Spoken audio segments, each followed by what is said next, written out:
tarde a todos. Agradeço a presença de todos e agradeço o convite do Rogério e do Guilherme para estar aqui em Londrina hoje. É a primeira vez que eu venho aqui na cidade.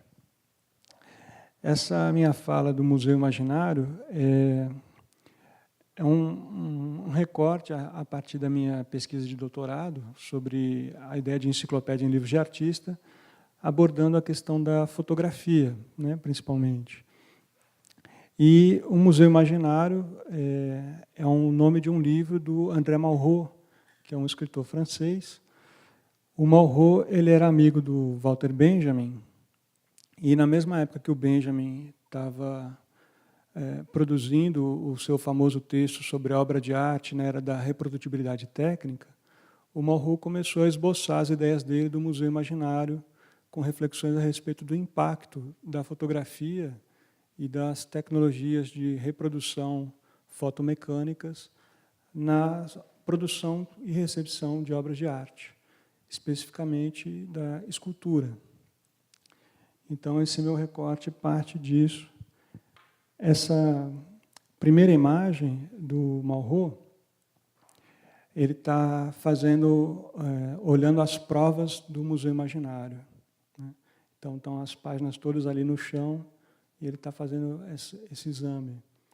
Esse livro tem uma quantidade muito grande de fotografias de escultura, e as fotografias foram feitas para o livro, né? Não é fotografias que já tinham sido publicadas antes.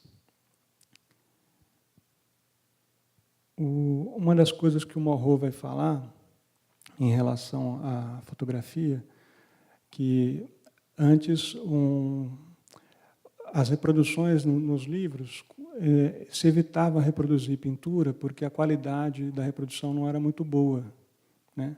Você só conseguia reproduzir bem uma pintura se ela tivesse construída a partir de um desenho muito forte. Mas uma pintura do Delacroix, por exemplo, reproduzida em preto e branco, você não conseguia entender o que é um Delacroix. Já a escultura não tinha esse mesmo problema. Então, ele vai falar que a fotografia vai trazer uma questão do enquadramento, que não existia na reprodução usando gravura, né? Essa preocupação com o enquadramento, como que isso modifica a expressão.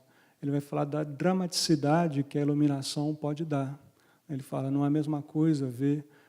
Ele fala que uma esfinge fotografada ao amanhecer e uma esfinge fotografada no meio da tarde é um ator desempenhando dois papéis diferentes. E aí ele vai falar de uma outra questão que para ele também é muito importante.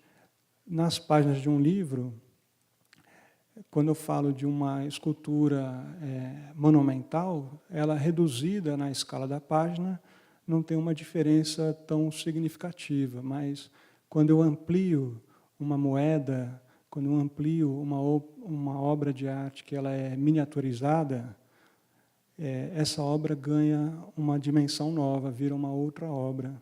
E isso só é possível graças à fotografia e ao processo de reprodução fotomecânico, né?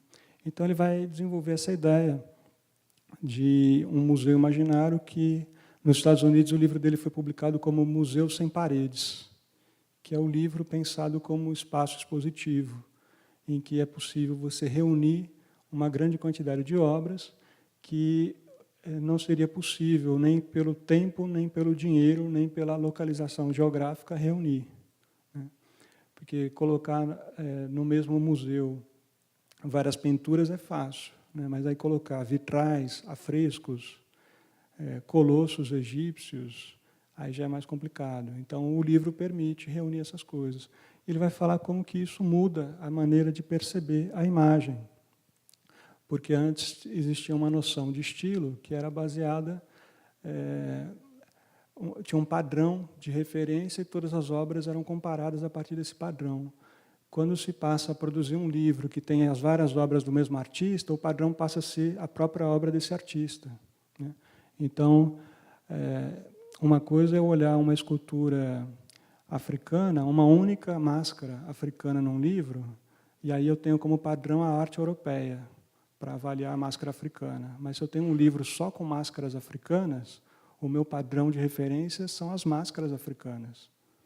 Então, isso também muda o entendimento da ideia de estilo, da ideia do que é obra-prima.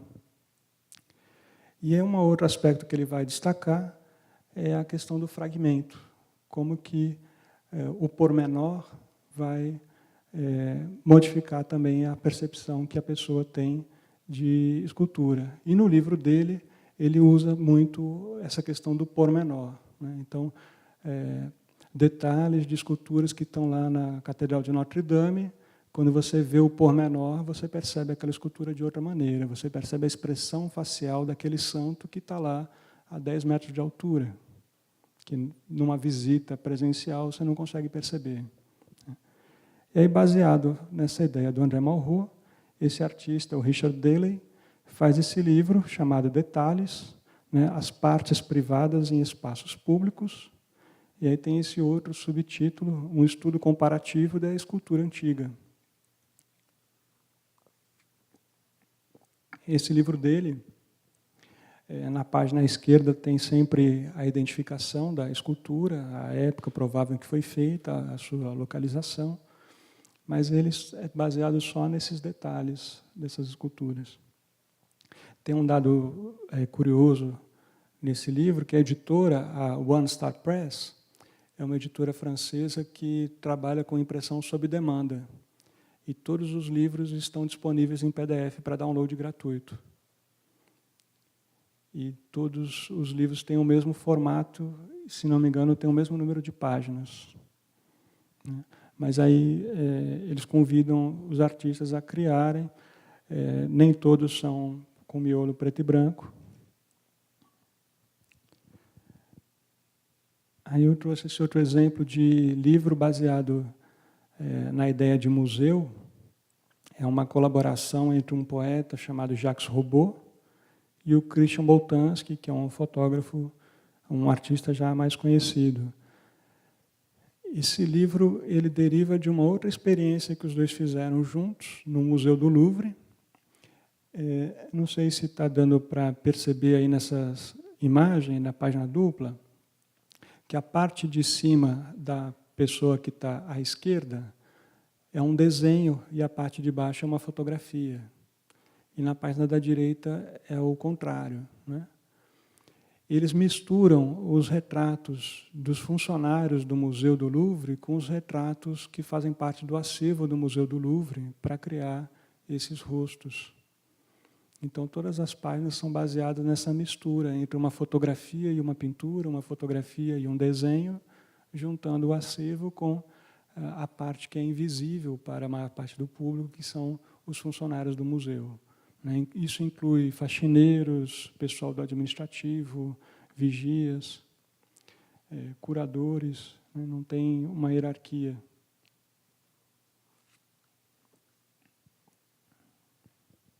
Aqui uma outra página dupla desse livro. Na projeção está cortando a parte de baixo com a legenda, agora que eu vi. Mas, enfim.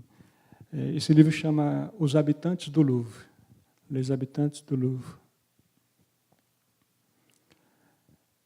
Aqui um trabalho da Rosângela Renaud. Ele tem um título 2005-51-011-7385-5. Né? E aí, de onde que ela tira esse número? Né? É o número de um processo do inquérito policial que investiga o furto de fotografias no acervo da Biblioteca Nacional do Rio de Janeiro. E aí o formato do livro dela, ele é definido em função do tamanho da maior fotografia, para ela poder reproduzir na escala 1:1 as fotos que foram recuperadas. Né? E aí tem um texto breve ali na introdução, falando um pouco a respeito disso, né? Como que foi esse furto, que a pessoa que roubou as fotos provavelmente era alguém que trabalhava lá, ou que tinha acesso facilitado, porque a pessoa teve tempo de colocar no lugar das fotos que desapareceram fotos da mesma época, do mesmo tamanho, para que esse furto demorasse a ser percebido. Além disso, a pessoa teve acesso a um outro setor da Biblioteca Nacional, onde ficavam os arquivos digitais com informações a respeito das fotos, e esses arquivos foram deletados. E aí esse inquérito não chegou a uma conclusão a respeito do autor do furto. E alguns colecionadores, ao comprar em leilões fotografias do Rio de Janeiro do século XIX, perceberam que havia uma tentativa de apagar a identificação. E quando descobriram que pertencia à Biblioteca Nacional, devolveram as obras. Então esse livro surge dessa diferença. Então, como eu sou professor de artes gráficas, tem um aspecto material dos livros, aspectos de produção que me interessa também. Então, lá naquele caso, o formato é definido por essa questão prática, para poder ter a reprodução na escala 1:1. Esse livro do Dieter Roth, ele tem um aspecto interessante que ele é de um período, de 67, 68, né? Em que o processo de montagem da página era a fotocomposição, né? Não era feito ainda no computador. E o processo a gente chamava de paste-up, né? Que era um tipo de colagem, em que muitas vezes se usava a fita adesiva para montar a página. E essa página montada usando fita adesiva depois era fotografada e na pós-produção era apagado da fotografia as marcas da fita adesiva, né? Muitas vezes usando o recurso de alto contraste. Então o Dieter Roth faz as 246 pequenas nuvens, que é o título do livro, são 246 pedaços de papel colados com fita adesiva, né? E aí o livro ele é acompanhado ele manda esse material para o editor e uma instrução para que o fotógrafo modifique a cada página 1 grau a posição da câmera em relação ao objeto a ser fotografado, de modo a modificar a sombra projetada, né? 1 grau na câmera não, 1 grau do ponto de luz, de modo que a sombra projetada do papel modifique também, simulando o movimento do Sol no céu ao longo do dia. Então é daí que vem o título, 246 pequenas nuvens. Esse livro teve 2 edições, porque a primeira edição, o editor era uma pessoa que não conhecia muito de produção gráfica, então o artista ficou puto da vida com o resultado, né? Ele não ficou satisfeito, porque ficou muito escuro, ficou muito ruim. Então, anos depois, ele fez uma segunda edição na Alemanha com outro editor, já com mais conhecimento técnico. Esse livro é de uma artista chamada Cornélia Parker, e aí também ele só foi possível ser feito por conta de um aperfeiçoamento em processos de reprodução. O livro chama Lost Volume, né, o volume perdido, um catálogo de desastres. Ela usa objetos que são relíquias da Segunda Guerra Mundial, que ela compra em mercado de pulgas, e esses objetos são prensados em uma pilha com quase 1 tonelada de papel.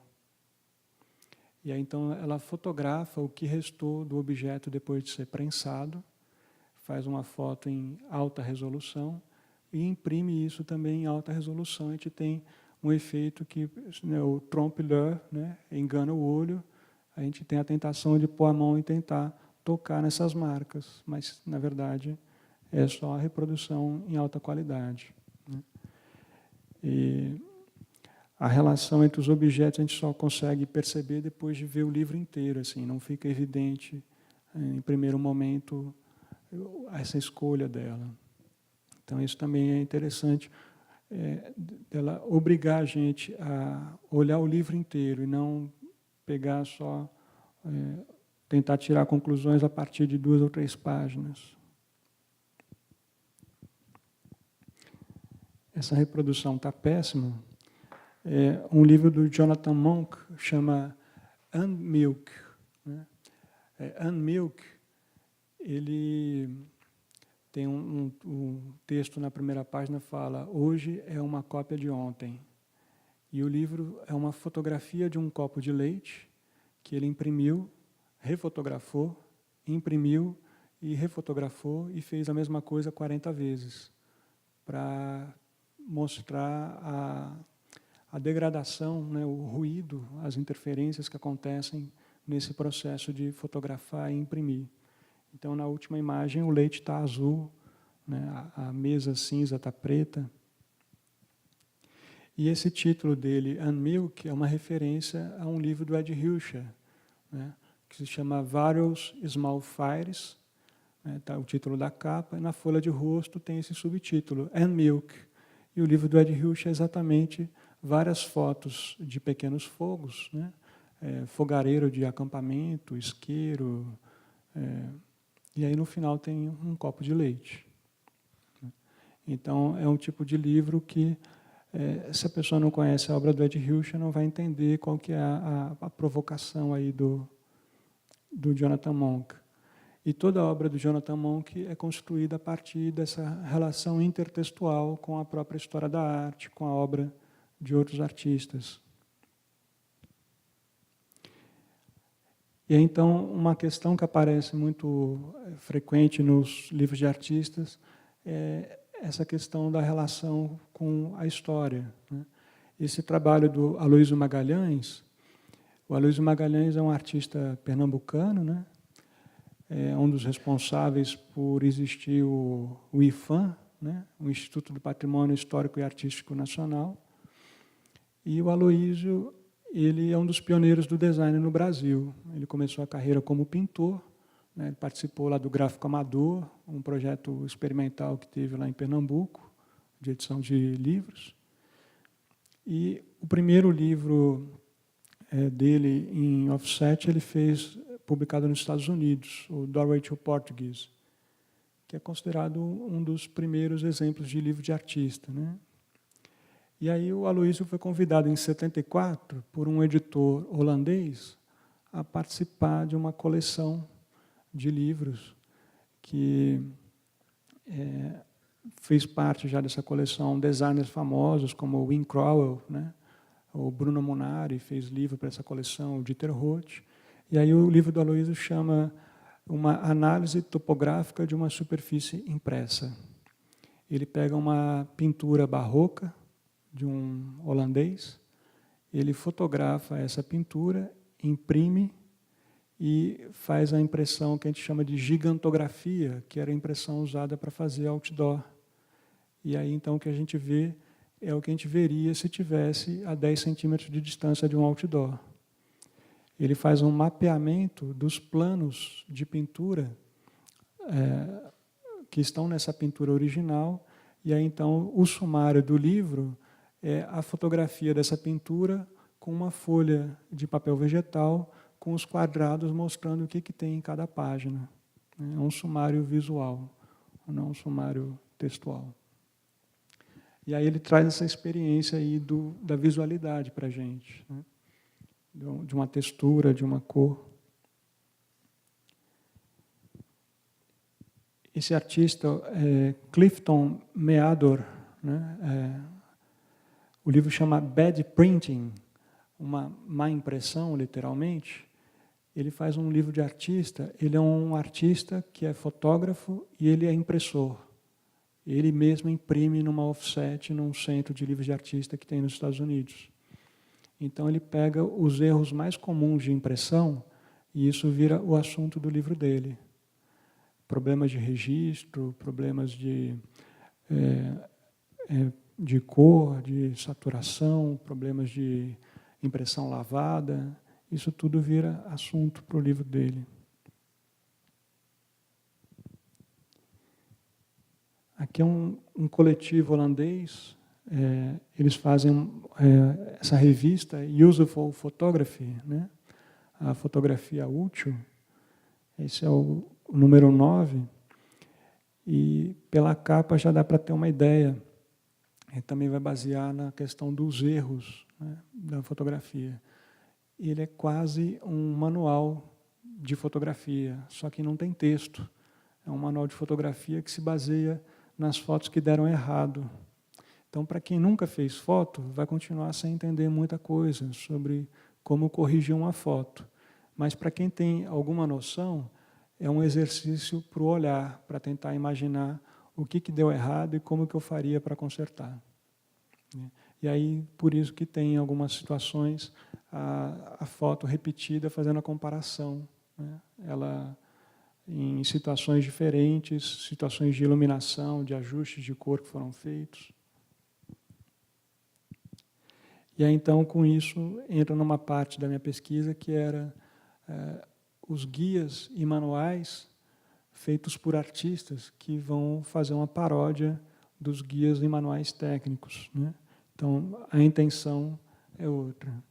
Esse aqui, por exemplo, o Bruno Munari. O nome do livro é Fale Italiano.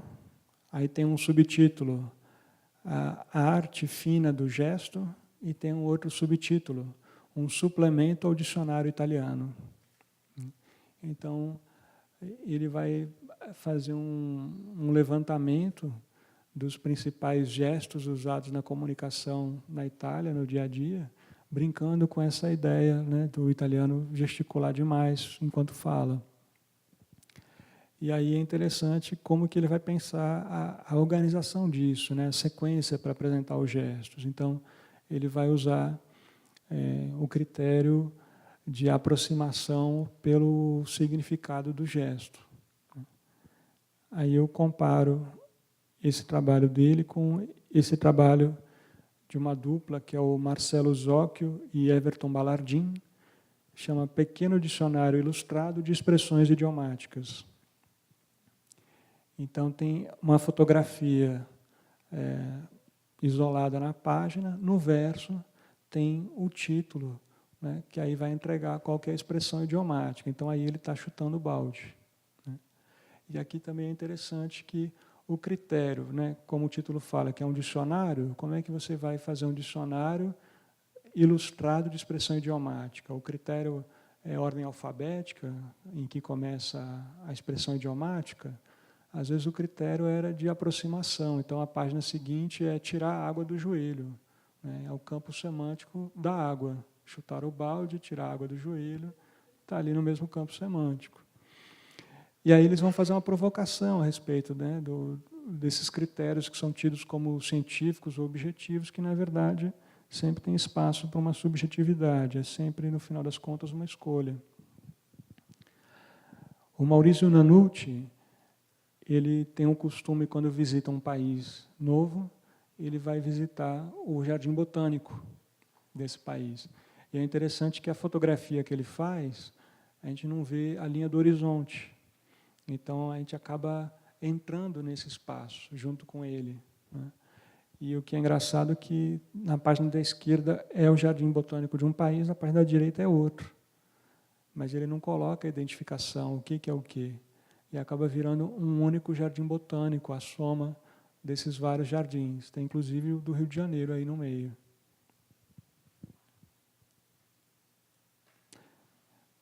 O Nanucci fez um outro livro também que é interessante, que eu falo dele na minha pesquisa, que é 60 Verdes Naturais. São 60 tons de verde baseado em fotografia de detalhes de plantas, das folhas. Então, aí, a partir disso, ele consegue os 60 tons. Aqui já é uma pesquisa com o pé mais na ciência, no cientificismo. O Brandon Ballinger é um artista que ele também é biólogo e ele trabalha muito ligado a questões de ecologia. Então, a premissa dele para esse livro é que quando existe uma grande carga de poluição na natureza, os primeiros animais que são afetados com mutações genéticas são os anfíbios. E aí, então, por conta disso, ele faz um levantamento o título do livro é A Ocorrência de Malformações em Rãs e Sapos. Então, aí você tem rãs com 5, 6 pernas, com 2 cabeças, tem vários tipos de aberrações. E aí é usado um tipo de química para dar esse contraste na hora que ele faz a fotografia. É uma espécie de um raio-x, E aí fica mais evidente a parte da estrutura do corpo. Aqui é um trabalho de uma dupla lá de Belo Horizonte, são colegas lá da Escola de Arquitetura, Wellington Cansado e Renata Marques. O livro Domesticidades é um guia de bolso. Ele tem um formato de bolso por 2 motivos. Um deles é, eles fazem um convite para a pessoa fazer, de fato, o percurso pelos apartamentos que são mencionados no livro. Todas as fotografias são tiradas de sites de imobiliária anunciando apartamentos para vender ou para alugar. E aí ele vai organizar isso usando diversos critérios. Tem uma parte que ele vai retomar os gêneros da pintura, né? Natureza morta. Né? Então, a natureza morta é fotos que têm um arranjo de flores em cima da mesa, por exemplo. Né? A paisagem é fotos que mostram o quintal ou o jardim. E aí o retrato é quando o corretor, distraidamente, aparece no espelho que ele não percebeu que estava ali. Né? Então ele faz um autorretrato involuntário. E aí é muito interessante esses critérios que eles vão inventar para agrupar as imagens. E o formato de bolso tem uma questão técnica. Como as imagens são de internet, a resolução 72 dpi, o formato de bolso é o que ele consegue imprimir sem pixelar a imagem, né? Mantendo a qualidade gráfica.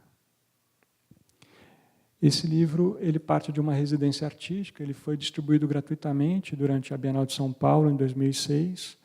Uma artista espanhola, Lara Almarcegui, o Guia de Terrenos Baldios de São Paulo, que ela, durante a residência, ela foi fazendo um mapeamento dos terrenos baldios, e aí ela vai procurar nos cartórios saber a história desse terreno, né? Se ele está em litígio na justiça, por que ele está abandonado, qual que é o plano do proprietário para isso, né? O que já existiu nesse lugar antes. E aí tem um texto breve com essa descrição. E aí tem, né, agrupado por bairros, tem o endereço de cada terreno. E aí tem essa coisa, né? A metodologia é uma metodologia mais científica, assim, né? Só que o objetivo é um objetivo que é poético, não é científico, né? Porque de que serve o terreno baldio, né? Aí esse trabalho da Letícia é muito interessante. Ela vai pegar a escala de cor Pantone, né? Uma escala muito usada na indústria gráfica. Tem outras escalas de cor que geralmente adotam esse formato, né, para facilitar a consulta. Só que a escala de cor dela é baseada em uma relação linguística entre a cor e o seu nome, né? Então, são todas as cores que se referem a objetos ou alimentos, coisas que fazem parte da nossa experiência direta. Então, ela vai fotografar o azul jeans, o vermelho tomate, o amarelo limão, né? E aí eu faço uma comparação na minha pesquisa com um livro que não é com fotografia, mas é do John Baldessari, que ele vai pegar as cores que têm o poder de evocar uma sensação, né? Então ele tem lá uma cor que chama o vestido da Marilyn, né? Então ele faz, e aí tem do lado a página inteira impressa com essa cor. Aqui é uma dupla, Lawrence Norfolk, Neil White. O livro chama O Espirro de Ott, né? Ott's Sneeze. Também tem uma preocupação científica. Há pouco mais de 100 anos, no laboratório, tentaram fotografar uma pessoa espirrando, usando a cronofotografia. Só que a cronofotografia não era veloz o suficiente para captar o espirro, né? Então o sujeito tomou rapé, espirrou diante da câmera e a gente não vê nada do que aconteceu. Porque hoje em dia já se sabe que um espirro chega a 400 km por hora. Né? Então eles foram para um laboratório super avançado, com super equipamentos, com o objetivo de finalmente fotografar um espirro, e aí então eles fazem um conjunto, não lembro agora, 40 fotos de um espirro, né, o que acontece a cada milésimo de segundo. E o Neil White, se não me engano, é um escritor, ele faz um texto descrevendo o que aconteceu em cada milésimo de segundo, né? Então ele introduz aí a ficção nessa narrativa. E esse livro é interessante que tem na parte de cima, como se fosse um flipbook, as fotos originais de 100 anos atrás. Do Ott era o nome do assistente que ficou como cobaia para ser fotografado lá 100 anos atrás. Aqui o John Baldessari, eu não sei se vocês... A imagem também está com a resolução péssima, mas eu não sei se vocês já ouviram falar desse trabalho dele. Chama Arremessando 3 bolas no ar para conseguir uma linha reta. Aí o subtítulo é O Melhor de 15 Tentativas, porque ele fez em 73, né, fotografia analógica, então você tinha os negativos, né, de 15, de 36 poses.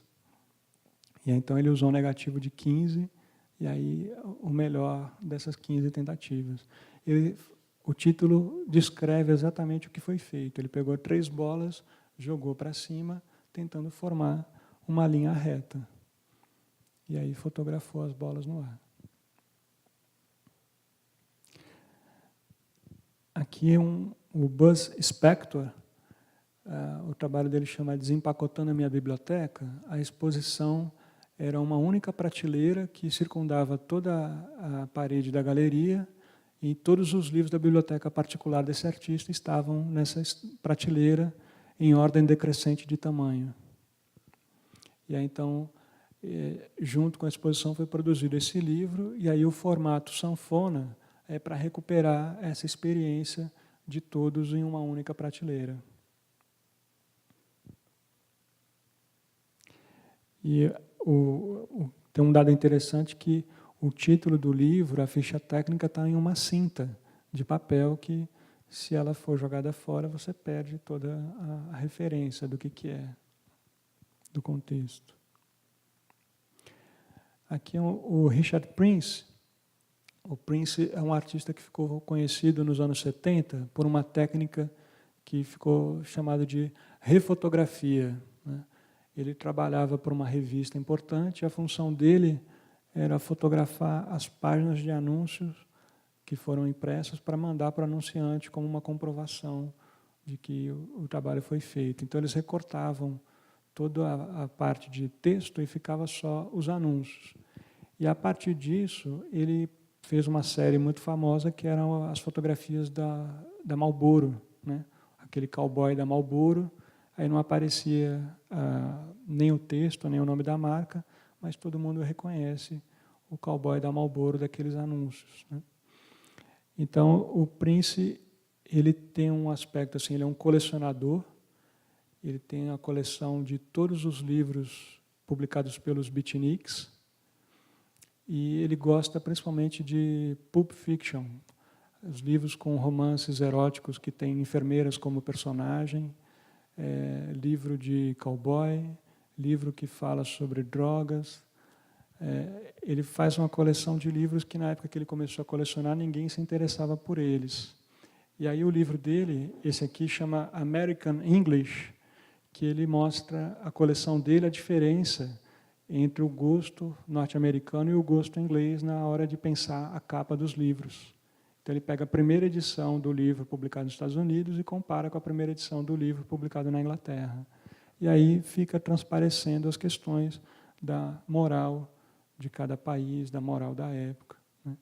E o que é interessante dele é que ele não vai procurar um ambiente asséptico para fazer as fotos, aquele fundo neutro, fundo infinito, nada disso. Você vê aspectos da coleção dele, do espaço de trabalho dele, como fundo das fotos em que tem as capas de livro, né? E a capa do livro dele é mais estranha ainda, é uma fotografia de uma amiga de um amigo dele em cima de uma bicicleta, não tem nada a ver com o livro. Ele achou a menina bonita e pronto, pôs ela na capa do livro. Que não tem o nome dele nem o título na capa, né? Então ele vai fazer uma provocação também nessa expectativa do que deveria ser um bom livro. No final do livro tem um texto dele falando da experiência dele como comprador de livro em sebo. É um texto muito interessante. Aqui é uma artista da Suécia, chama Batia Suter. O livro dela chama Enciclopédia Paralela. Ela constrói uma enciclopédia fazendo cópias de diversas enciclopédias. E aí o livro dela é muito interessante. Cada página da enciclopédia dela é uma página de uma outra enciclopédia. É um livro em grande formato, tem mais ou menos 26 por 34, né? Tem mais de 400 páginas. E aí o critério dela para apresentar as páginas é um critério de semelhança formal. E aí é muito interessante, você estar ali vendo um assunto, de repente você está num assunto que não tem nada a ver com aquilo, mas tem uma proximidade que é formal. Então, com isso, ela vai chamar a atenção para um pensamento que é visual, que não é o pensamento racional, linguístico, matemático, né? Ela publicou agora, esse ano, o volume 2 dessa enciclopédia. Aqui o Hans-Peter Feldman, que é um artista que ele trabalha com fotografia, mas ele não fotografa, né? Ele parte de uma coleção pessoal de fotografias, então é uma outra maneira de pensar as fotos. Esses livros dele ele fez em 72, né? Entre o final dos anos 60 e início dos 70, a maioria. E aí o título é sempre assim, 5 imagens, 11 imagens, e o livro é exatamente isso. São as imagens agrupadas por tema. Então o Feldman publicou esse outro livro chamado Voyeur, que é um livro de bolso, com centenas de fotografias em preto e branco, tiradas de jornal, de revista, cartão postal. Tem fotografias de autores famosos, muitas são anônimas, e não tem informação nenhuma a respeito de nenhuma delas. O livro não tem nem folha de rosto, a primeira página já é uma foto. E ele tem uma coisa interessante que, cada vez que esse livro esgota e começa a ser valorizado no mercado de livros usados, ele consegue que a editora faça uma reedição. E aí essa reedição ele muda a fonte, que é usada para escrever o título, muda a cor de fundo da capa. E eu descobri que ele muda algumas páginas, né? Ele troca de lugar, substitui algumas páginas, mas o livro continua sendo vendido pelo mesmo preço. E é muito interessante as justaposições que ele vai fazer de fotografias, né? Coisas muito inusitadas. E aí esse voyeur somos nós, leitores do livro dele, assim, que de repente você está vendo uma foto lá do Hitler, está vendo a foto da gota de leite, e de repente tem lá uma foto de uma revista erótica dos anos 70. Né? De repente tem lá a pessoa que foi fotografada nua, desavisada, né? Foi um flagra, né, desses de revista de fofoca. Então está tudo ali, e a gente está lá como voyeur de todas as imagens. Vai chamar atenção para essa relação nossa com essas imagens que estão no dia a dia. Aqui o espanhol Antoni Montadas, o livro dele chama Damas e Cavalheiros. Ele tem uma pesquisa sobre comunicação, sobre tradução e sobre os ruídos na tradução, né, as dificuldades de comunicação. Então ele vai fotografar as placas de banheiro do mundo todo. E o livro todo é isso, assim, à esquerda, a fotografia da porta do banheiro feminino, à direita, a porta do banheiro masculino. E aí, com isso, a gente percebe também algumas questões que são típicas de um local, né? A questão do humor também é muito presente. Na verdade, se a gente não entender o papel do humor como uma forma de crítica na arte contemporânea, a gente não vai entender boa parte dos livros de artista, né? Tem gente que vai achar muito bobo alguns deles, mas tem esse aspecto que é importante. Aqui é um casal alemão, né, Bernhard e Hilla Becher. O livro deles chama Escultura Anônima, é uma tipologia de construções técnicas. Então, eles ficaram muito conhecidos por esse tipo de obra, de uma fotografia que se diz mais objetiva, porque eles mantêm sempre o mesmo tipo de enquadramento, o tripé na mesma posição, no mesmo ângulo, e eles passam a viajar pela Alemanha e depois por alguns outros países na Europa, fotografando estruturas industriais que estavam fadadas a desaparecer, né? Já estavam obsoletas. E aí eles chamam de esculturas anônimas. Aí tem um dado interessante, eles ganharam o prêmio de escultura da Bienal de Veneza com essas fotografias. Então, o conceito do que é obra de arte também vai passar por uma mudança nos anos 60, e aí não dá para olhar para as obras usando como critério o que vinha antes, né? E eles passaram décadas fazendo essas tipologias. Então, tem um livro deles que é só fotos de caixa d'água, tem um livro que é só as esteiras usadas em mineradoras. E nessa ideia de tipologia, de classificação, esse aqui é um clássico do Solowitz, né, um artista ligado ao minimalismo e à arte conceitual. O livro dele chama Photogrids.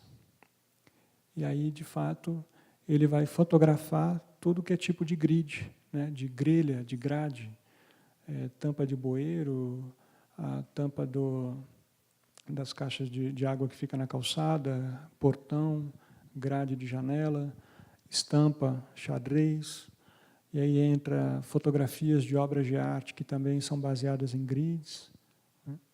E aí o próprio livro também, a página é dividida em um grid, né?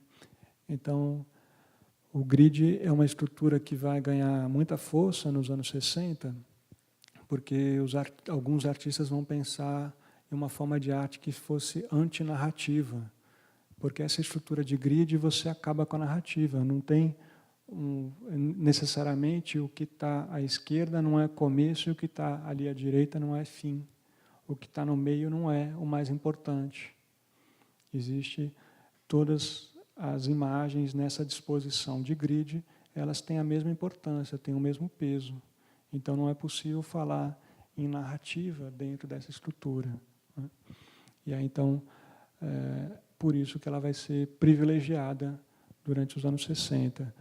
Quando você, por um lado, tem a arte conceitual, que vai se aproximar de processos da linguística, né, de valorizar a palavra, por outro lado, tem também essa recusa de...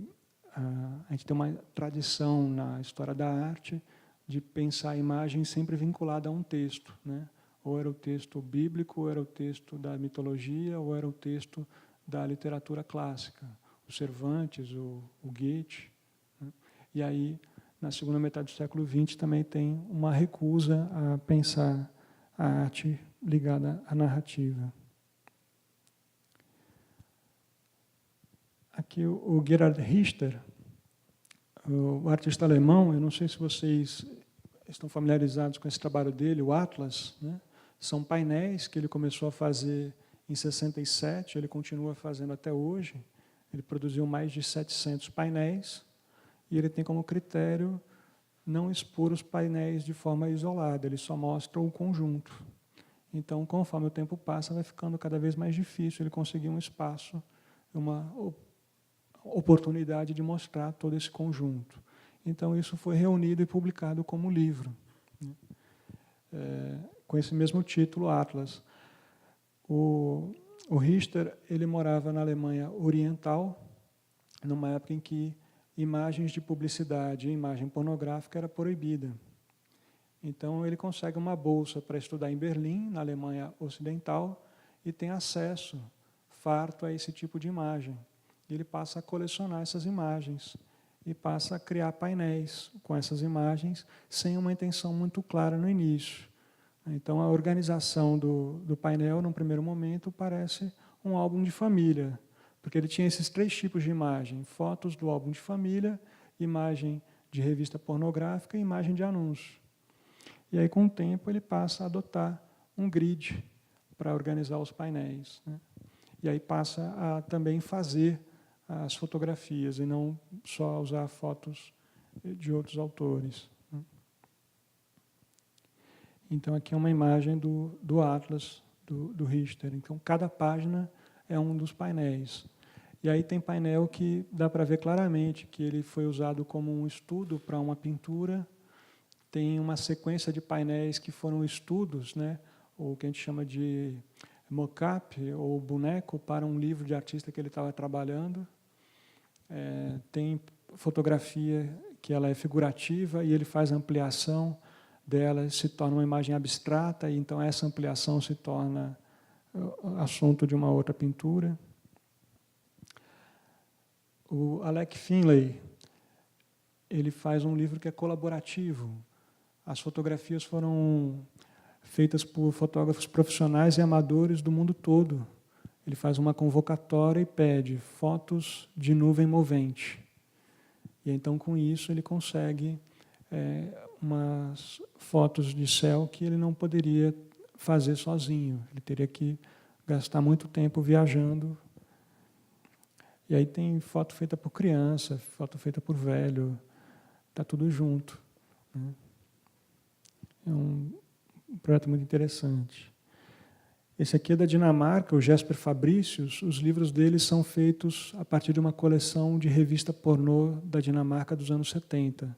E aí ele vai pensar em agrupar detalhes das fotografias, e os critérios são muito inusitados, assim, né? Tem uma parte que é só balão de história em quadrinho que aparece numa revista pornô. Tem uma outra revista que é só com vasos de flores. Tem uma que é só relógios de pulso, né? Só tem o detalhe ali do braço com relógio de pulso, o braço realizando alguma atividade, né? E detalhes do cabelo. Essa coleção ele começou em 98, ele continua publicando até hoje, tem mais de 20 números, né? É um formato pequeno. Esse aqui, o John Stezaker, aí também parte de uma coleção, mas é de cartão postal. E o interesse dele são cartões postais antigos, cartões turísticos, em que no meio da cena urbana aparece uma pessoa. Foi fotografada sem saber que estava sendo fotografada. Então ele recorta só a pessoa e reproduz isso na escala 1:1 também. Então, às vezes, quando a gente está vendo o livro, a gente fala, puxa, mas por que essa foto está tão pequena nessa página? É porque ele quis manter sempre essa escala 1:1. Ele não mostra o cartão postal inteiro, só mostra aquela área que tem uma pessoa. Ele usou 8 cores Pantone no livro.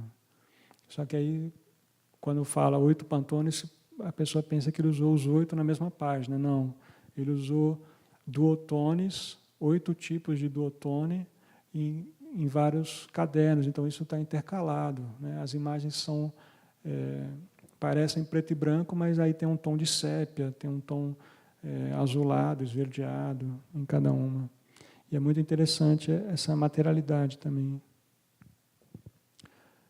Aqui, de novo, o Boltanski.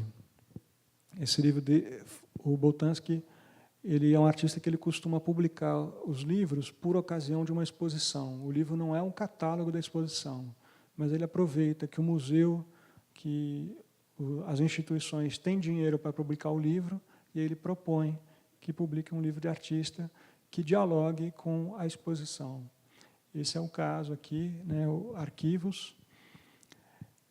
Também é um livro só com fotografias, e tem um texto que eu não me lembro agora se ele aparece no começo ou no final do livro, que esse texto modifica completamente a nossa percepção dessas imagens. Ele vai falar de um jornal alemão, um tipo imprensa marrom, né? Tipo o nosso Notícias Populares, por exemplo.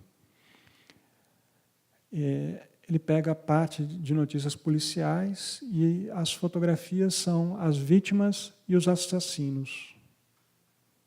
Vítimas de assassinatos e os assassinos. só que ele não fala quem é quem.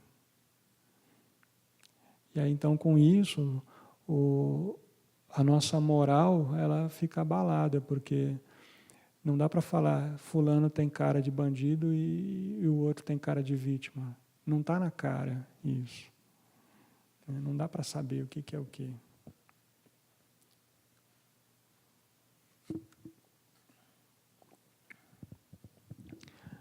Aqui o Maurício Catelan e Paula Manfrin, eles faziam uma revista chamada Permanent Food. É uma revista em que todas as páginas dela são páginas de outras revistas. Aí eles misturam revista de moda, revista de arquitetura, decoração, comportamento. Até o sumário de uma das que eu peguei era copiado de outra revista. Assim, era fotografado de outra revista. E é muito interessante como que é pensada construir uma relação, um diálogo entre as fotos, né, pela justaposição, né, que dá para perceber aí nessa fotografia do sujeito que sobreviveu a um atentado à bomba aí, do lado de uma camisa que só tem a estrutura e está toda rasgada, né? O objetivo dele é pensar imagens bizarras, imagens inusitadas, né? Aqui um coletivo de São Paulo, o Base V, eles fizeram esses 2 livretos baseados em pesquisa no Google. Então também as fotos não são de autoria deles, mas é a partir de os primeiros resultados que apareceram numa pesquisa por imagem no Google. Então está lá em cima o arte, embaixo o besta. E aí, partindo de uma ideia similar, um artista francês, o Jean-Benoît Lallemand, ele fez esse trabalho, o formato é tabloide, mas o papel é papel offset, né, papel jornal. O livro dele chama Enciclopédia, a Arte Contemporânea no Mundo, usando o Google Language Tools. Porque aí ele usou essa ferramenta do Google para digitar a palavra arte contemporânea em vários idiomas, e aí ele mostra os 9 primeiros resultados. E aí a gente percebe que essa ideia do que é arte, e ainda mais o que é arte contemporânea, é uma construção europeia e norte-americana que outros países adotaram, mas que tem país que ele mostra assim, Estados Unidos, 3 milhões de resultados. Aí ele mostra um país africano, 6 resultados. Aí ele mostra um país asiático, 12 resultados. Aí ele mostra um país da América Latina, teve 600 resultados, mas desses 600 tem uma foto que é uma solenidade de entrega de um prêmio na Câmara Municipal, não sei de onde. Então, tem um lá que, entre os resultados da arte contemporânea, aparece uma foto do Michael Jackson. Então, ele vai questionar também essa construção social do que é a arte, ainda mais do que é a arte contemporânea. E a gente chega nesse trabalho aqui do canadense Michael Maranda, 26 postos de gasolina 2.0. Ele pega um livro que é considerado um dos pioneiros dos livros de artista, né, o do Ed Hilscher, publicado em 62, os 26 postos de gasolina, e pela capa ele já dá uma pista do que a gente vai encontrar. São imagens do livro do Hilscher, publicadas na internet, das obras que fazem parte de acervos públicos. Não importa se é o acervo de uma biblioteca, de um museu. E então ele reconstrói o livro do Hilscher na mesma escala, só usando essas fotos de internet. E aqui é um exemplo de uma das páginas do livro do Michael Maranda. A editora dele chama Parasitic Venture Press. Ele só faz livro baseado em apropriação. E aí, coerente com a proposta dele, os livros todos estão disponíveis para download. Já que ele parte de uma apropriação, as pessoas também podem se apropriar do livro. E aí o Ed Hilscher, por ser um dos pioneiros, ele é um dos artistas mais parodiados, né? Faz uns 2, 3 anos, teve uma exposição nos Estados Unidos com uma centena de livros de artista com paródias ou referências, homenagens, alusões a livros do Ed Hilscher. Esse aqui é um livro que exige um pouco de conhecimento a respeito de Hilscher para a sua apreciação, né? Quando a gente faz um livro que ele é encadernado, a gente sempre tem que usar um número que é múltiplo de 4, né? Quando usa outros tipos de processos de acabamento, que não é exatamente a formação de cadernos, aí pode ser qualquer número de página, mas se forma caderno tem que ser múltiplo de 4. E nos livros do Ed Hilscher é muito comum, né, 26 não é um número par, não é um múltiplo de 4. Né? É par, mas não é um múltiplo de 4. Então tem um grupo de folhas em branco no final, para poder dar o múltiplo de 4. E aí em todos os livros dele tem isso. Né? Tem um livro dele que chama 9 Swimming Pools. São 9 fotos de piscinas. Só que está intercalado entre as fotos várias páginas em branco. Então esse livro, vários blank pages, já no título e no layout da capa, fica evidente a referência ao Hilscher. São fotos de todas as páginas em branco de todos os livros do Ed Hilscher no acervo de uma biblioteca universitária. Quem fez o livro é uma dupla, a Dorothy Boehme e o Eric Baskauskas. A Dora Boehme, ela é artista e bibliotecária, né? E aí, no final do livro, tem o carimbo da biblioteca, de onde a foto do carimbo da biblioteca. Então, essa referência, né, isso que eu falei, não é algo que está evidente para todo mundo que pega o livro. Então, aquilo que eu falei antes do contexto. Esse aqui, por exemplo, ele tem uma história interessante, é um livro do Valtécio Caldas, talvez alguns de vocês conheçam, né? O livro Velázquez. Esse livro eu comprei quando eu estava na graduação, eu considero esse o primeiro livro que eu comprei, assim, que eu já tinha a intenção de formar uma coleção particular de livro de artista, né? Teve uma feira na Unicamp, ele está sendo vendido por R$50. Isso em 2004. As pessoas olhavam e achavam que ele estava com defeito, porque o texto está desfocado, as imagens estão desfocadas, né? Todas as pinturas do Velázquez não tem nenhuma pessoa em nenhuma dessas pinturas. Então, ele foi impresso em tiragem de 1.500 exemplares, né, em grande formato. Foi impresso na Itália, com grande qualidade gráfica. E esse livro teve essa situação, assim, as pessoas não compraram na época porque não entendiam o que era, né? Ele é uma grande provocação com a ideia do coffee table book, o livro para impressionar a visita, né? Para colocar na mesa da sala para impressionar a visita. E não é assim à toa que o Valtécio escolhe o Velázquez. E o livro surge de um trabalho, de uma intervenção que o Valtécio fez num dos quadros mais famosos do Velázquez, que é As Meninas, né? Que é um autorretrato do Velázquez, que tem um jogo de espelhos, um jogo de olhares, né? O Michel Foucault tem um texto famoso falando a respeito desse quadro. Mas o Velázquez, ele é responsável por trazer uma maneira de pensar a construção do espaço que é novo, né, que está evidente nesse quadro As Meninas, e tem um outro aspecto, que a pintura antes do Velázquez, quando retratava um livro, o livro era tão detalhadamente pintado que você conseguia ler o que estava escrito nas páginas daquele livro, dentro da pintura. Se vocês pegarem os embaixadores do Robin, por exemplo, dá para ler o que está ali. E o Velázquez fala, não, mas a essa distância a gente só enxerga uma área cinza. Não dá para ler nada. Então ele faz uma representação de um bloco cinza representando a mancha gráfica do livro. Ele é o primeiro a fazer isso. E depois vai ser imitado. Então é por isso que no livro do Valtécio, o texto todo é desfocado e vira um bloco cinza, né? É uma homenagem a essa questão do Velázquez. E também, quando ele apaga os personagens, fica mais evidente a questão da construção do espaço da representação.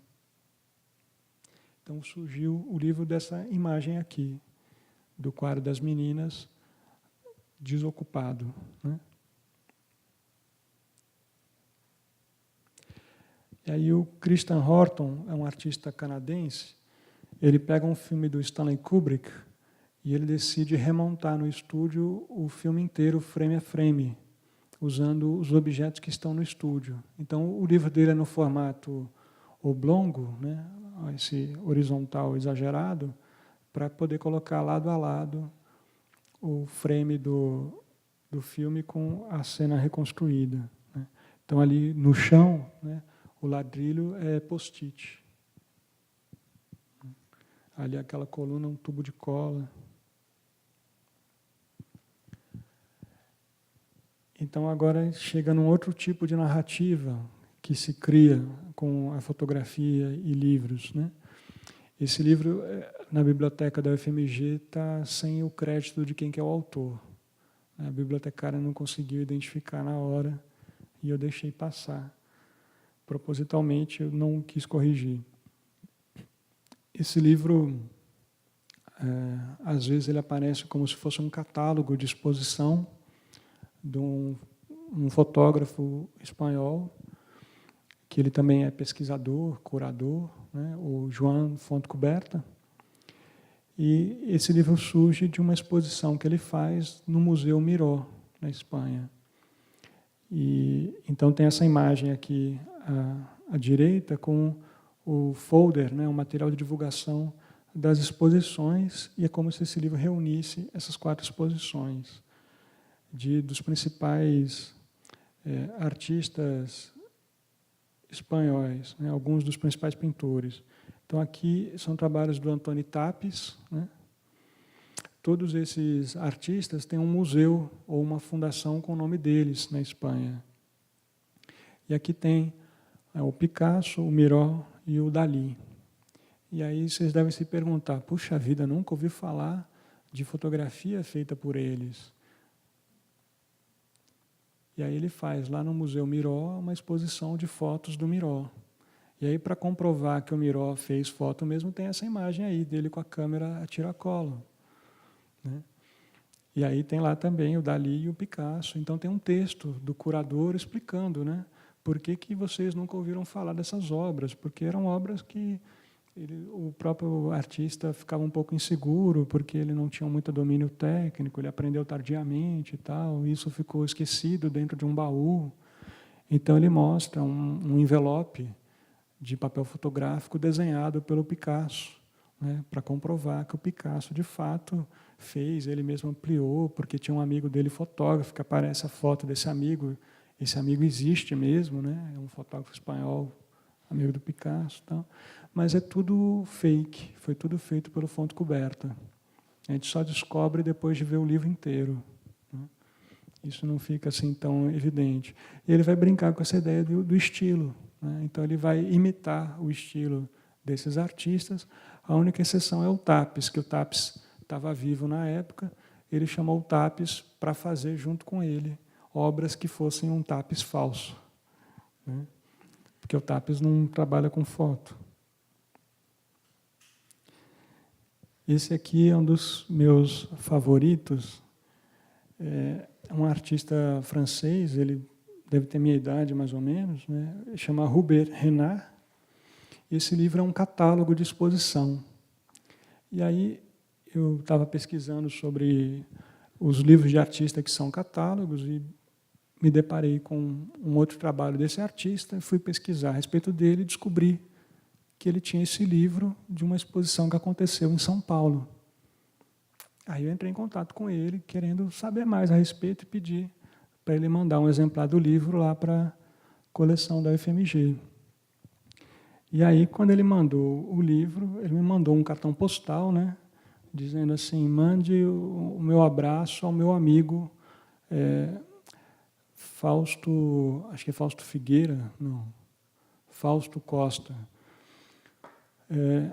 E aí eu fui pesquisar quem que era o Fausto, eu descobri que o Fausto não existe, né? A exposição aconteceu na fundação desse Fausto, que não existe. Aí fui pegar o nome da rua que aparece no catálogo, a rua não existe, né? E aí, então, com isso, eu deduzi que a exposição também nunca aconteceu, ela só existe no catálogo. E a obra dele, que está ali, chama A Coleção de Pintura do Senhor Duran. Então, ele fez fotografias de 8 pinturas, né? Está aqui no catálogo, 8 reproduções fotográficas de pinturas do Senhor Duran. Aí, a primeira pintura do Senhor Duran é uma cópia do Renoir. Aí tem uma cópia do Alfred Sisley e de mais 3 ou 4 pintores impressionistas. Então, ele vai criar uma espécie de um mise en abîme, né? Uma camada dentro da camada, porque o que a gente vê é essa imagem do espaço expositivo com as reproduções na parede, e essas reproduções também são cópias de outras pinturas. Aqui um italiano, o Ernest Caramelli, ele vai montar um catálogo também, uma exposição. O livro dele chama 40 falsos encontrados, né? 40 Found Fakes. São imagens publicadas em jornal que ele achou que eram semelhantes a obras de artistas minimalistas. Então, por isso que não tem o nome da obra, só tem o nome do artista embaixo. Porque aí é uma atribuição falsa, né? Ele vai brincar com isso, que uma das propostas do minimalismo era justamente pensar a obra a partir de objetos industriais, obras que qualquer pessoa poderia ter feito. E aí, disso eu parto para esse outro trabalho, que também é um catálogo de exposição, Duda Miranda, né? Duda Miranda é um sujeito de 2 gêneros, pode ser um homem, pode ser uma mulher, eu não tenho certeza, não tenho convicção disso. Na biblioteca está catalogado como o autor do livro, e isso surge de uma pesquisa de uma artista, a Marila Dardot, lá de Belo Horizonte, um mestrado dela sobre a ideia de falsificação, de cópia, de coleção. E aí tem esse personagem, Duda Miranda, que é um colecionador, que ele tem como característica, ao invés de comprar as obras, ele refaz as obras que ele gostaria de ter. Então, é claro que ele escolhe esses artistas minimalistas, esses artistas cujas obras não pressupõem virtuosismo nem habilidade. E aí, então, o Museu Mineiro aluga um apartamento em Belo Horizonte e diz que esse apartamento é do Duda Miranda, e a exposição acontece dentro desse apartamento, para as pessoas conhecerem como é a casa do colecionador, né? E aí, então, essa ficção, ela se torna evidente quando a gente percebe assim, que a televisão da sala é uma obra do Arthur Barrio. O relógio de parede, ele é duplicado, é uma obra do Félix González Torres. As camisetas que estão penduradas no guarda-roupa, todas elas têm um truísmo, uma frase da Jenny Roser. O que está na área de serviço é uma outra obra de outro artista. Então, não tem nada dentro da casa que não seja uma obra. Todos os objetos que estão ali são obras, algumas de artistas mais conhecidos, outras de artistas não tão conhecidos do grande público. Mas aí, no catálogo, dá para recuperar essas informações, né? E aí tem uma troca de correspondência entre o curador e esse colecionador, né? E aí, nessa troca, é que tem o Tiago, o Matheus Rocha Pita, que auxiliou a fazer algumas dessas obras. Então, tem hora que é a Marilá escrevendo para ele responde como se fosse o Duda, e tem hora que é ele escrevendo para Marilá e ela responde como se fosse o Duda. Então, por isso, essa escolha de um nome que é de 2 gêneros. E aqui, para encerrar, um outro exemplo de como a fotografia é usada para construir a ficção, né? A gente tem a tendência de acreditar nesse valor indicial da imagem. Tinha até a campanha, para quem é um pouco mais velho deve lembrar, né? Se você fotografou, é porque existiu, né? Ele fala assim, fotografou? Não, então dançou, né? Porque aí com a foto você comprova que você presenciou um evento, que você esteve em tal lugar. Então, a Dora Longo Bahia faz uma exposição a respeito do Marcelo do Campo, e ela escreve a biografia desse artista paulista que produziu as obras entre 69 e 75, e depois, com medo da perseguição da ditadura militar, ele foi morar no interior de São Paulo e nunca mais se ouviu falar dele, né? E aí, então, ela mistura fotografias do arquivo do Maria Antônia, da USP, né, de um conflito que teve de estudantes com policiais, e apresenta essa foto do Marcelo junto com os artistas da sua geração, né? Só que, na verdade, é uma fotografia preto e branco dos alunos da Dora usando roupas compradas em brechó, para parecer que é dos anos 70. E aí, então, ela vai criar as obras e atribuir ao Marcelo do Campo, né? O nome Marcelo do Campo é uma referência ao Marcel Duchamp, né? E aí, então, todas as obras são simuladas, né? E aí tem um dado interessante. As pessoas, quando olham o catálogo, parece um catálogo de exposição comum, tem essa biografia lá do Marcelo do Campo no final, e não fica tão evidente essa ficção. Então, aparece um livro de artista feito pelo Marcelo do Campo, e ele está fotografado e é reproduzido dentro desse catálogo. E aparece um vídeo do Marcelo do Campo, que teria sido feito lá entre 69 e 75, e aparece, num dos frames do vídeo, a Dora Longo Bahia. Quer dizer, a criadora vira criatura, dentro desse vídeo que aparece reproduzido dentro do livro. Então, ela vai brincar também com essa ideia de ficcionalização, usando também a fotografia como um elemento para construir essa narrativa. Aqui o Valtercio Caldas, ele tem um livro dele que foi reeditado pela COSAC, o Manual da Ciência Popular. Ele também vai pensar nessa dimensão da fotografia entre apresentação e representação, né? Então, tem peças que ele vai pensar a obra para ser fotografada, e o que a gente tem contato é com a fotografia e não com a obra em si. E aí ele vai usar a experiência dele como projetista, né? Ele trabalhou já profissionalmente com isso. Então, o projeto gráfico do livro é dele e vai questionar essa hierarquia entre texto e imagem, o texto que explica a imagem, o texto dele, ele não explica nada, muitas vezes ele confunde, né? Isso, nesse caso, a legenda é só o título, né? Chama Remoção Estética. E, com isso, o catálogo dele acaba se transformando também num espaço expositivo, porque aí algumas fotografias dá para perceber que foram pensadas para esse espaço da página. Não é simplesmente fotos existentes que ele vai diagramar. E aqui, para encerrar, uma enciclopédia que está também na minha pesquisa. Todos os livros que eu mostrei aqui fazem parte dessa minha pesquisa de doutorado, desse livro que eu estou lançando hoje aqui, né? A grande maioria está lá no acervo da UFMG, na coleção Livro de Artista. Então, eu convido, eu sei que é um pouco longe, né? Mas se um dia vocês tiverem a oportunidade, quiserem conhecer esse material, está lá à disposição. Esse aqui, ele é o mais curioso de todos, porque é um livro que é feito por dois curadores, né? O Francesco Manacorda e a Lídia I. Eles foram convidados a fazer a curadoria de uma exposição de escultura e eles tomaram como partido para fazer a curadoria uma ideia de um filósofo que escreveu um livro chamado Kant After Duchamp, o Thierry Dedouve, né?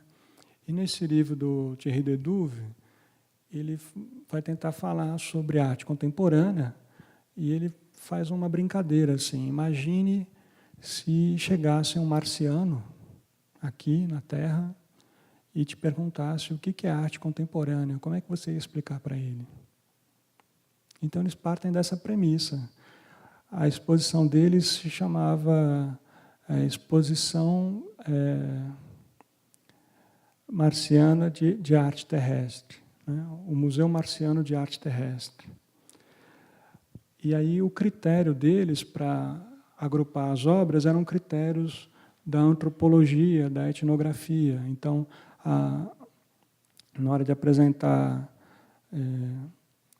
nesse caso aqui, Land Art, no catálogo, Land Art é apresentada como um exemplo de comunicação interplanetária, porque é um tipo de obra de arte que é possível ver da estratosfera. Aí, então, os ícones do Andy Warhol é visto como um tipo de ícone religioso, né? As pinturas que tem o Mao Tse-tung, que tem Marilyn Monroe, né? Tem um trabalho do Beuys que ele pega, se não me engano, limão e liga uma lâmpada usando a energia do limão. Então, e a merda de artista do Manzoni, eles colocam como um tipo de mágica, a transformação de uma coisa em outra, né? E aí todos os critérios são baseados na antropologia, fazendo o caminho inverso do caminho da entrada das obras nos museus de arte, né? Então, o que é chamado de arte egípcia, o conceito de arte não existia no Egito Antigo. E a partir do momento que Napoleão leva lá para a França, ou os ingleses levam lá para o British Museum, peças dessas culturas diversas, perde o seu valor de uso, né, e ganha só o valor de exposição, né, e aí acaba sendo visto como obra de arte. Um pente não pode mais ser usado, ele é uma obra de arte, ele está lá só na vitrine. Eles fazem o caminho inverso, de tratar a obra de arte como artefato, né. E aí, no catálogo, eles convidam o artista Paul McCartney para escrever um texto. E o Paul McCartney assina o texto como se fosse um agente marciano infiltrado no sistema de arte para entender como pensam os artistas do planeta Terra. Então ele vai falar sobre como funcionam as escolas de arte, as galerias, as relações interpessoais que são fundamentais para se pensar, para ser artista nos Estados Unidos, né, principalmente. Ele está falando de lá. O texto é bilíngue em inglês e em marciano. Então, eles criaram um alfabeto de sinais para ter o texto em marciano. Na capa do catálogo está escrito assim, Enciclopédia Marciana. Esse é o volume 8 da Enciclopédia Marciana sobre arte terrestre. Só que é claro que não existem os outros 7, né? Só foi publicado esse 8º. Então, tudo é baseado nessa questão nessa ideia da ficção de obra de arte, né? Partindo da ideia do gesto lá do Duchamp, né? De falar que quem determina o que é obra de arte é a instituição, né? Esse espaço institucional, o artista é quem tem autorização para dizer o que é arte. Mas, no primeiro momento, quem tinha esse poder era o diretor do museu, que era o diretor do museu que escolhia o que entrava para o acervo e o que ia ganhar esse status. E aí, então, eles vão fazer essa brincadeira assim, de voltar. Por isso que eu falei antes, né, se a gente não entende a questão do humor, da ironia como ferramenta crítica, isso passa como uma mera piada. Só que é uma forma de chamar atenção para aquilo que a gente tem garantido, né? Que já está aceito por todo mundo sobre o que é arte. Então, a partir disso, a gente passa a questionar, mas o que a arte pode ser? O que ela pode vir a ser? A última seção do livro chama etc., que é o que eles não conseguiram classificar nas categorias. Então é isso, agradeço a todos pela atenção.